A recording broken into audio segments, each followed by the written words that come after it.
Some stories, they're not written in ink. They're written in dust and destiny. Today, we are diving deep into an epic family saga, a story about a divine promise that brings two sons into the world, and a conflict that will literally forge two nations from its broken pieces.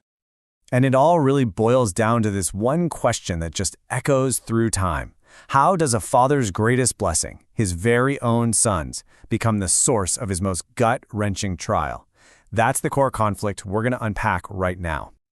But hey, before the shattering, there was this moment of pure fulfillment. We're starting in a time of incredible peace, seen right through the eyes of a father who was once convinced he'd leave no legacy behind. Okay, so picture this. The year is 2054.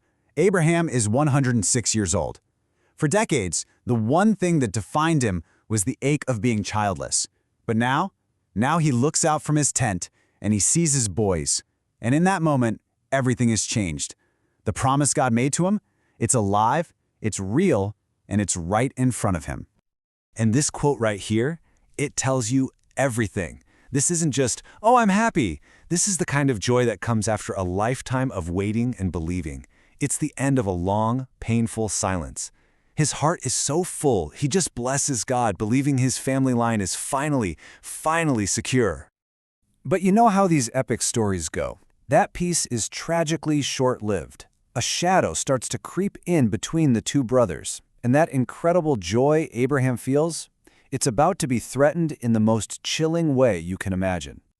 At the heart of this storm are two completely different kids. On one side, you've got 5-year-old Isaac. He's the child of the covenant, innocent, trusting, kind of bathed in this light of promise. And on the other, 19-year-old Ishmael. He's already a skilled archer, he's restless, and he's kind of living in the shadow of his mother's social status. This contrast, well, it's the fuse that's about to light the whole thing up. And then it happens, the moment that changes everything. It's so precise, it's terrifying. Ishmael sits down right across from his little brother. He picks up his bow, he strings an arrow, and he aims. And in that one silent, awful moment, the entire future of Abraham's family just hangs in the balance. That single act of aggression just forces an impossible choice. It sparks a mother's fierce, protective rage and demands a verdict that isn't just going to come from Abraham, but from God himself. You see, Sarah sees everything. The sources talk about this pattern of mocking and dark playing, but this direct threat on her son's life is the final straw. For Sarah, this has gone way beyond sibling rivalry. You got to remember, in their world, the heir gets everything: the blessing, the land, the covenant. So this isn't just a threat to Isaac. It's a threat to the entire divine plan. It's about survival. So she goes to Abraham with an ultimatum, and it is absolutely brutal. Cast them out. She is drawing a line in the desert sand, making it clear two heirs cannot live in this house. One of them has to go. And this just completely devastates Abraham. I mean, this is his son, his firstborn. The thought of sending Ishmael and his mother, Hagar, out into the wilderness alone, it's just unbearable. He is trapped between his wife's fury and his love for his son. And right here, in the middle of this impossible choice, we get a divine verdict. God steps in and actually confirms Sarah's demand. The covenant, that sacred promise, will pass through Isaac. But, and this is so crucial, God immediately follows it with a promise for Ishmael. He won't be forgotten. He will also become a great nation, because he too is Abraham's son. So what we're seeing here isn't just a kicking out, it's a painful but necessary separation, a redirecting of two powerful destinies that just can't grow in the same soil. And so, the decision is made, and the story's pacing just slows right down, focusing on the heart-wrenching reality of that command, this lonely, desperate walk into exile. And just look at what they're sent away with: 12 loaves of bread and a single bottle of water. That's it. These meager supplies just hammer home how final this is. This is all they have to face a vast, unforgiving desert. As you can see here, their journey just spirals into a nightmare. They're sent out at dawn, and it isn't long before that one bottle of water is completely empty. Ishmael, just a teenager, collapses from thirst, and his mother, Hagar, is pushed past her breaking point. She lays him under a bush and walks away because she can't bear to watch him die. And this is rock bottom. Hagar's words just capture total and complete despair. She's lost her home, her security, and now she's convinced she's about to lose her only son. It's a moment of absolute hopelessness. But it's right here, at the absolute lowest point of their story, that everything turns.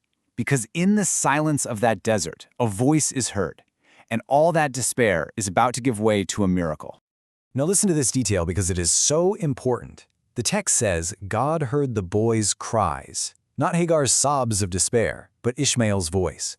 That is such a profound signal. It confirms that even out here, cast out and in exile, Ishmael has his own connection to God.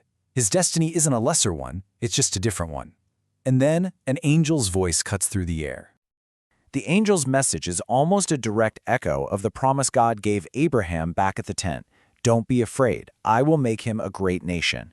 It's a powerful confirmation that Ishmael's destiny was never canceled, it was just redirected. His path isn't in the promised land, his path is the wilderness. And with that promise comes immediate physical proof. God opens Hagar's eyes and she sees it. A well, a single well of water in the middle of nowhere. It's life. It's a miracle. It's the promise made real right there in the dust. So with their strength and their hope renewed, they keep going. They end up settling in the wilderness of Paran, and Ishmael grows up to master the very skill he almost used to destroy his family. He becomes the archer he was always meant to be, fulfilling his own unique destiny, forged in the fires of exile. So at the end of the day, what's the big takeaway? We have two destinies, born from the same family but sent down two radically different roads. Isaac becomes the heir, his story unfolding in the light of the Promised Land. Ishmael, the archer, becomes the father of a great nation forged in the harsh shadows of the wilderness. Both paths are separate. Both start with incredible pain, but both are ultimately shown to be part of one, single, incredibly complex divine plan.